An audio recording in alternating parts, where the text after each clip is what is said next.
Let me first tell you what I didn't come here to do. I didn't come here to prove to you that the Torah is true. And anybody who tells you that they can't prove it empirically, 100%, is not telling you the truth. Anything that depends on Emunah, where there's a mitzvah to do something, there has to be free choice. And therefore there has to be a way to deny what I'm telling you. And you have to be able to choose to believe in it. That's called Emunah. However, once you choose, there are many things that can strengthen that choice and to make you more sure of it. And that's what we're going to speak about now. As Rabbi Bader said, there is a mitzvah to remember many things. There's a mitzvah to remember Amalek. You fulfill that once a year. There's a mitzvah to remember Yetzias Mitzrayim, which also includes remembering Ma'amad Har Sinai, what happened when the Rabbanu Shalom revealed himself and revealed the Aseret HaDibros to us. That mitzvah is twice a day, every day. Many, many mitzvahs are also a function of remembering Yetzias Mitzrayim, like tzitzis and tefillin and pidyon haben and so on. If you add up all the times a year that we are supposed to remember Yetzias Mitzrayim, comes out to about 1,000 times a year. Now, how feeble-minded did God think we were, that if we didn't remember Yetzias Mitzrayim 1,000 times a year, we'd forget it? And Amalek is enough once a year? The reason that the Torah wants us to constantly remember Yetzias Mitzrayim is because it is the foundation of our Emunah, which I'm going to explain to you. The Kuzri, Yehuda Halevi, in his Sefer HaKuzari, in the preface there, asked the following question. We believe as Jews what we are supposed to believe in because we were told so by our parents. And if not by our parents, then somebody from the previous generation that are surrogate parents called teachers. And we are going to pass that on to our children. And they're going to believe it because we told them.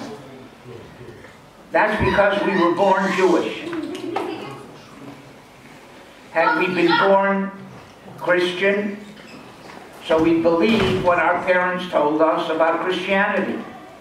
How did they know? Because their parents told them, all the way back to the people who were there. And had we been born Muslims, we would believe what Muslims believe because our parents would have told us. And they would have known because their parents told them all the way back to the people who began it. So it comes out that Emunah and belief is merely an accident of birth. If we had been born something else, we believe something else. Is there any fundamental difference between what Jews are supposed to believe and what Christians and Muslims are supposed to believe in the essence of why we believe it? Says the Kuzri, yes, tremendous, tremendous difference. He says the following. Yes, every generation believes what the generation before it told it.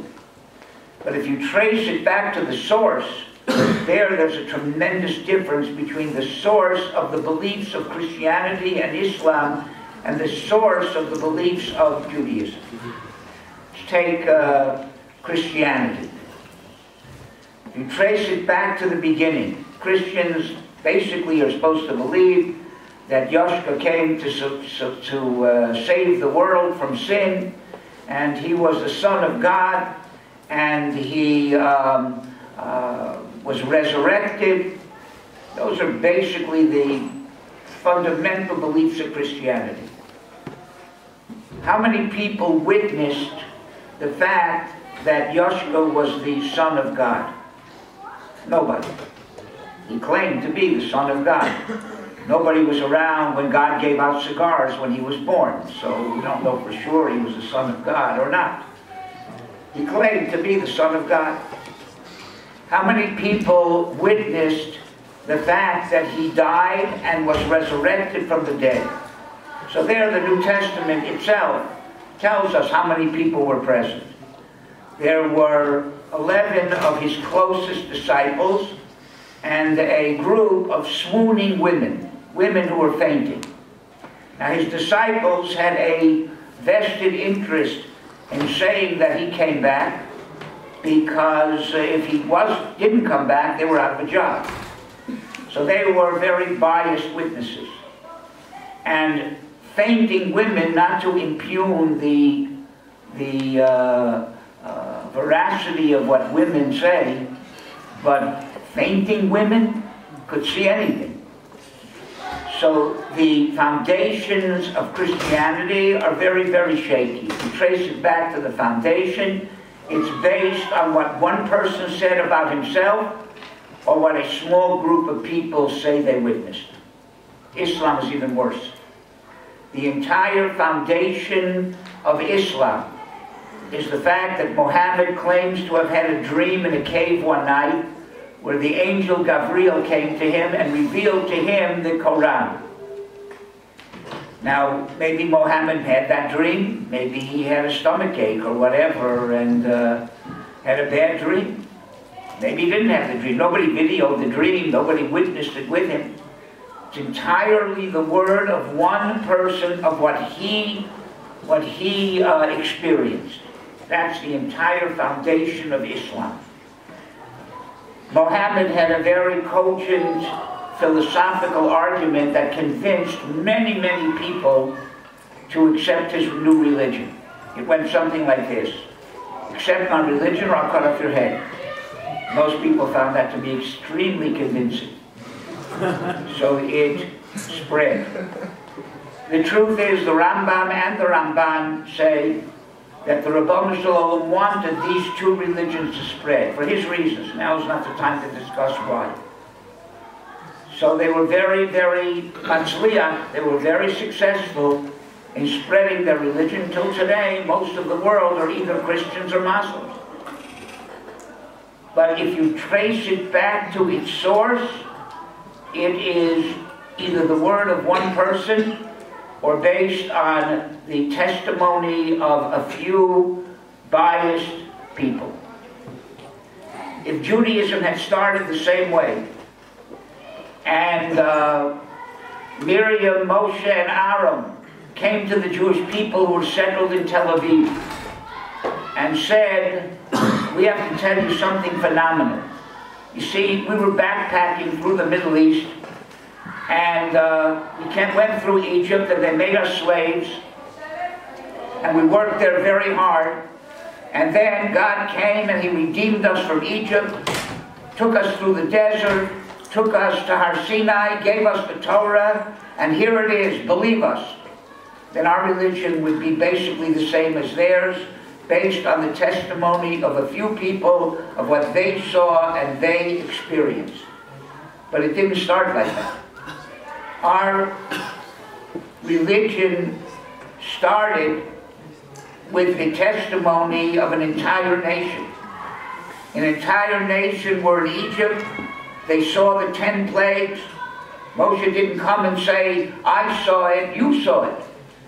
They heard God speak at Har Sinai, and therefore it is the testimony of an entire nation that witnessed these things. And that is extremely difficult to falsify. Not impossible, but extremely difficult.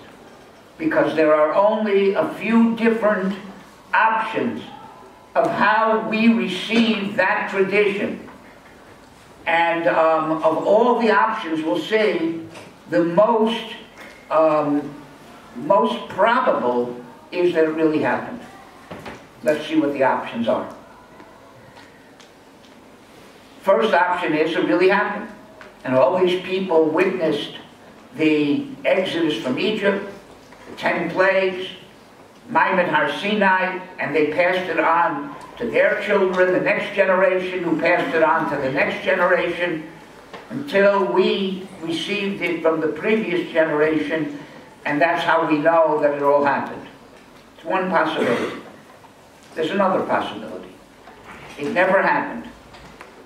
But Moshe Rabbeinu was so convincing and such a erudite person that he convinced an entire nation that they saw what they didn't see. Moshe came and he said, "Didn't you see the 10 plagues? Didn't you hear God speak?" And the people were very docile, and Moshe said, "So I guess we saw it." It's possible. Very improbable. Imagine if I had come here today, visibly shaken up, white as a sheet, and told you, I hate to do this, but I have to relate what happened to me on the way here. I know you're going to think I'm crazy, but I got to get it out of my system. On the way here, a flying saucer landed on my car. 10 little green men got out, danced around my car, got back in their flying saucer and took off. And I'm still shaking from the experience. Could be that some of you would believe me, right? Because you would say, it doesn't look like he's crazy, and he really looks serious. Why would he tell us such a crazy thing? You may have a doubt in your mind that what I'm telling you really happened. However, if I would have come here and say, do you remember last week I was here? And in the middle of my speaking, a flying saucer flew in through that door, landed on this table, 10 little green men got out and danced around us, got back in the flying saucer and took off. Do you remember that? I don't think there's anyone here that would believe a word of it, because you know that you didn't see it. Very difficult to convince people they saw things they didn't see. I can convince you that I saw something I didn't see. But to convince you, oh, there may be some gullible people, but an entire nation to believe that they saw what they didn't see, very improbable. Possible, but improbable. Especially since we're talking about Jews. It's hard enough to convince Jews they saw what they did see, let alone what they didn't see. In fact, Rav Shamshon Foel Hirsch says that one of the proofs that the Torah is true is that we accepted it. Because we are very, very stubborn people. And unless we really believed it was true, we wouldn't have accepted it. So therefore, the first possibility, other than it really happened, is that Moshe Rabbeinu convinced the people that they saw these things, and they were so convinced that they passed it on to future generations. Very improbable. Next possibility. Nobody convinced them they saw things they didn't see. They made it up. They got together, whole nation, and they made up all of these things. Why would they do such a thing? With good intention. Because they were slaves in Egypt, and go give over to your children, we were slaves. So you want to make your children feel good. So you make up this tremendous story that yes, we were slaves, but God himself took us out of Egypt and wreaked havoc on Egypt personally and made 10 plagues, great miracles, and he gave us this Torah, and now we have a glorious heritage to give over to our children. Possible. There's only one problem with it. Along with that glorious heritage, they also handed down a lot of commandments, which were totally against the social mores of the time, many of them. They prohibited incest, which was common in Egypt. It was an accepted thing. People married family members. The Torah prohibited it. In fact, Moshe Rabbeinu's parents were married in a way that after the Torah was given was awesome. Moshe Rabbeinu's father married his aunt. So that was a prohibited relationship after the Torah was given. They couldn't eat things, many halachas that they knew were not true because they made them up. Now what parents would foist on their children things they knew that weren't true, that really were oppressive? If I didn't believe that God said I should put little black boxes on my head and arm every morning, right, I wouldn't get up at 6 o'clock in the morning and put little black boxes on my head and my arm if I thought for a minute that somebody made it up 3,000 years ago. Let them do it. Why in the world should I do such a thing? I only do it because I feel that my eternal well-being depends on that, because God told me to do it. But here's people who know that they made it up, and there's nothing to it, and they would foist that on their children. And even if people could do that, for whatever reason they had, but before they died, wouldn't they want to call their children in and say, listen, the black boxes, forget about them, we made it up. Yom Kippur, forget about it, don't fast, we made it up. People usually, before they die, have guilt feelings.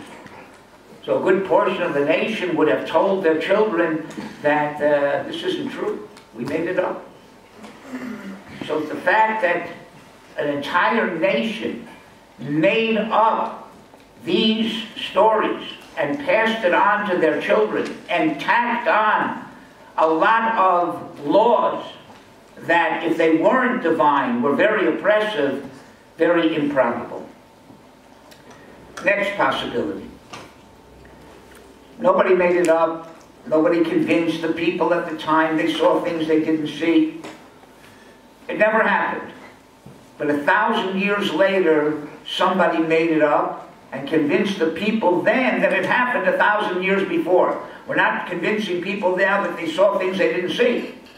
We're convincing them that 1,000 years earlier these things happened. And there are apikursim who say that Ezra made up the Torah. It was a one rainy day, had nothing better to do, so he made up the Torah. And he called the people together who were in exile, and he revealed to them that 1,000 years earlier all of these tremendous things happened. Now, he wasn't convincing them that they saw things they didn't see. He was convincing them that something happened 1,000 years earlier. So nobody could get up and say, well, we didn't see it. We weren't supposed to see it. Why would Ezra do such a thing? Same thing. People were really down, depressed, in exile. Right? They felt really bad. So Ezra wanted to give them a glorious heritage, glorious history. So he made up this whole Torah. There's only one problem. Ezra also tacked on a lot of laws, including that you have to get divorced your non-Jewish spouses, who many of them were married to, and many of them, because Ezra told them, divorced their spouses. Not an easy thing to do. And all of a sudden, all these laws that we never heard of. Don't you think somebody in the back would have raised his hand and said, Ezra, if all these things really happen, and you want us to divorce our non-Jewish spouses because of it, then how come we never heard of it till now? Because if it never happened, nobody could have ever heard of it. The first they heard of it was from Ezra. So don't you think somebody would have raised the question, Ezra, if it really happened, how come nobody ever heard of it? Except for you. 1,000 years passed by, nobody ever heard of these things, and all of a sudden you discovered them? Imagine if I had come here and told you, you learned American history. So I'm going to tell you something that I discovered. That in between President Roosevelt and President Truman, there was another president. His name was Schwartz. He was a Jewish president. I'll tell you all the things about him. Wouldn't somebody raise their hand and say, if he really existed, how come nobody ever heard of him until now? How come you're the only one who knows about him? So something that happened 1,000 years earlier, and something so fantastic, and nobody ever heard of it, except for Ezra, and he discovered it, and because of those things, you want us to accept all these difficult laws. How can we believe you if nobody ever heard of it except for you? when you come in to the caliph, you take off your shoes. So the karoi took off his shoes and left them in the hallway and came before the caliph without any shoes. The rabbi took off his shoes, but instead of leaving them in the hallway, he held them in his hand and stood in front of the caliph with his shoes in his hand. So the karoi says to the caliph, look at how boorish these rabbis are. He doesn't even know common decency to leave his shoes outside, stands here holding his shoes in front of you. So the caliph looks at the rabbi and he says, can you explain yourself why you're standing here holding your shoes? He said, yes, I can. He said, you see, our first prophet, Moshe Rabbeinu, was told to take off his shoes and to approach the burning bush. And he did so. And he left his shoes where he was, went to the burning bush. God spoke to him. When he went back to get his shoes, they were gone. He looked everywhere until he discovered that a karoi stole his shoes. And therefore, whenever we are near karoya, we hold on to our shoes. The caliph looked at the karoi and he says, what do you have to say about that? He said, that's ridiculous. There were no karoyim in the time of Moshe Rabbeinu. End of debate. So there never was a claim that there was another tradition. And it should be tens of traditions. So the fact that there's only one tradition of how Kriyas Yamsuf, yeah, there's Medrashim with differences in details. But in the etchum, was there a Kriyas Yamsuf? Was there a Maimon Har Sinai? There's no different tradition. If it had changed, it should have changed 10 different ways. And it never did. The only problem is, how did that happen? When you play telephone, it always changes. Why didn't it change over thousands of years in all different lines of tradition? Why isn't it like the game of telephone?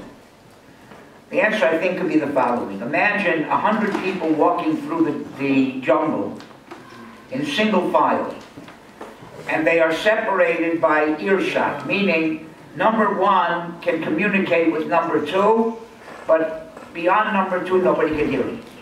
Number two can communicate with number one and number three, but everybody else is out of range. They're walking through the jungle, and all of a sudden, they all sink to their waist in the mud at the same moment.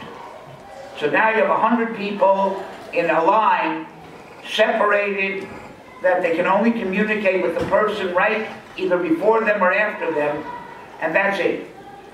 And now, number one in line starts to have some kind of seizure. And he's shaking, and number two is close enough to help him, but he doesn't know what to do. So,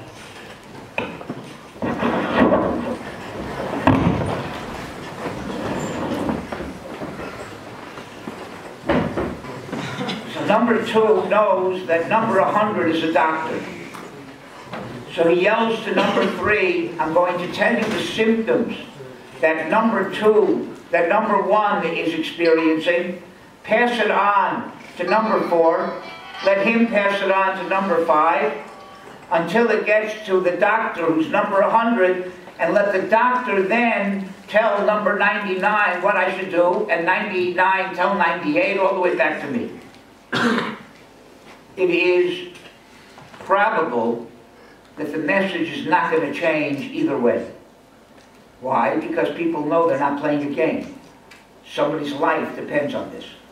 And therefore they're going to maintain the authenticity of what they're saying because they know that somebody's life depends on it. The people who were passing on this tradition believed that not only did their physical lives depend on it, their eternal life depend on it. And therefore they were very meticulous in passing it on without changing. So even though when you play the game of telephone and things get passed on, they change, it is reasonable to assume that the tradition that was handed down in many, many lines of tradition And they all basically ended with the same story. Didn't change.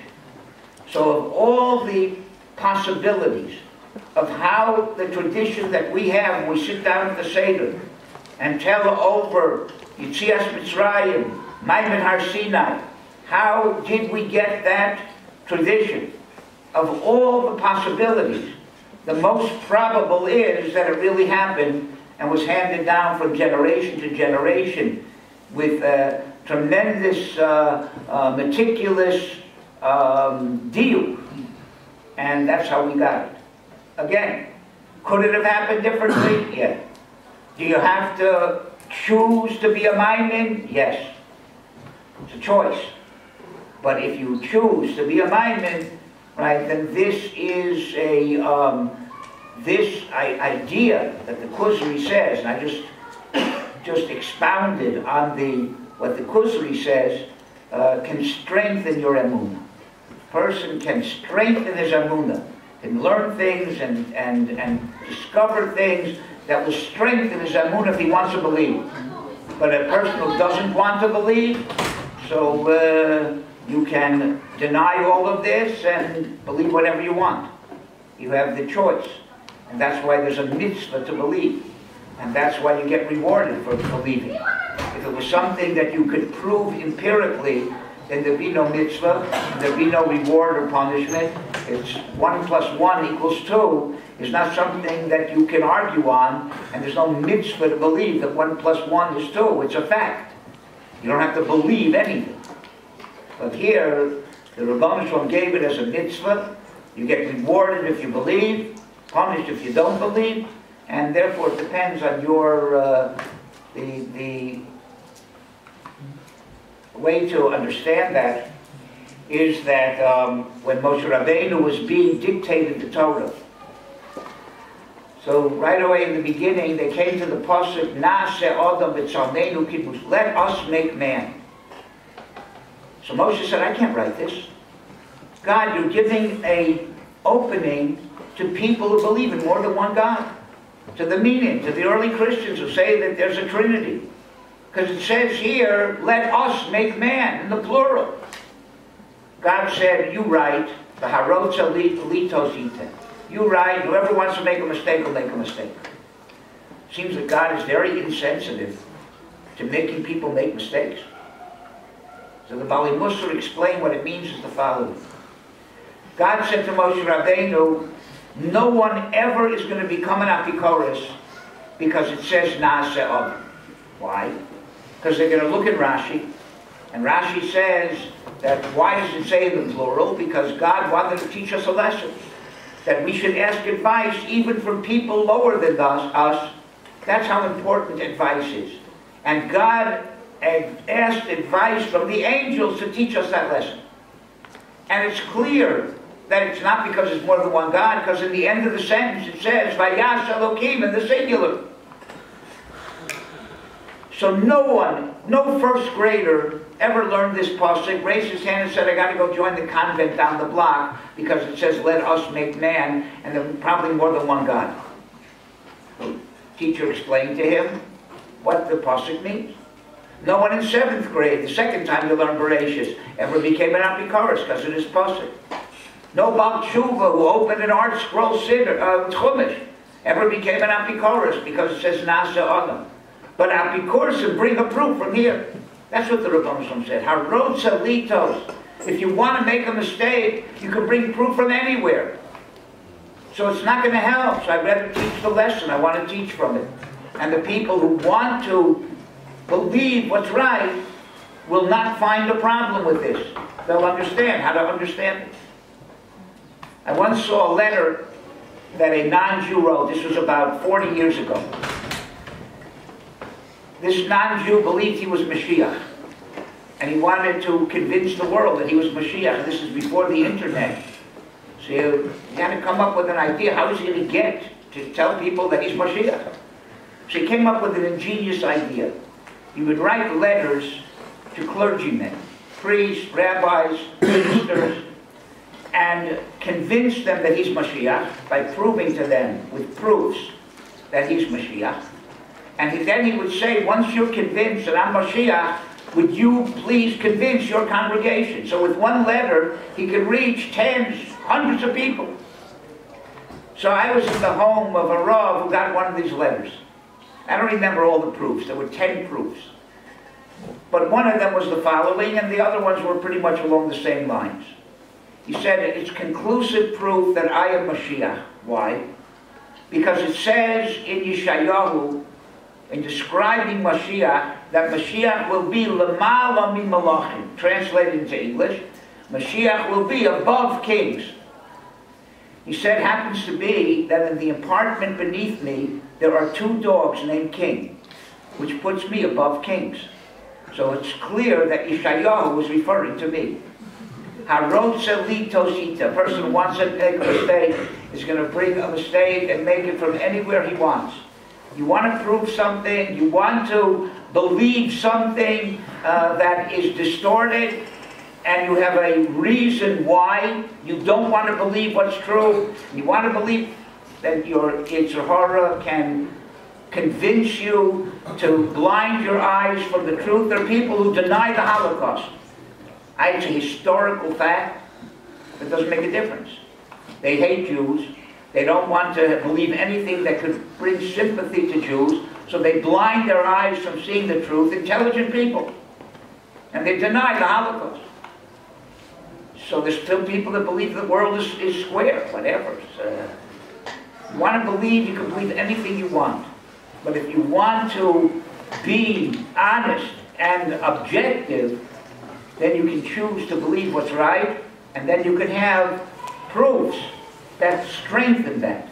But don't, no proof in the world is going to prove to you the Torah is true, or that there is a God.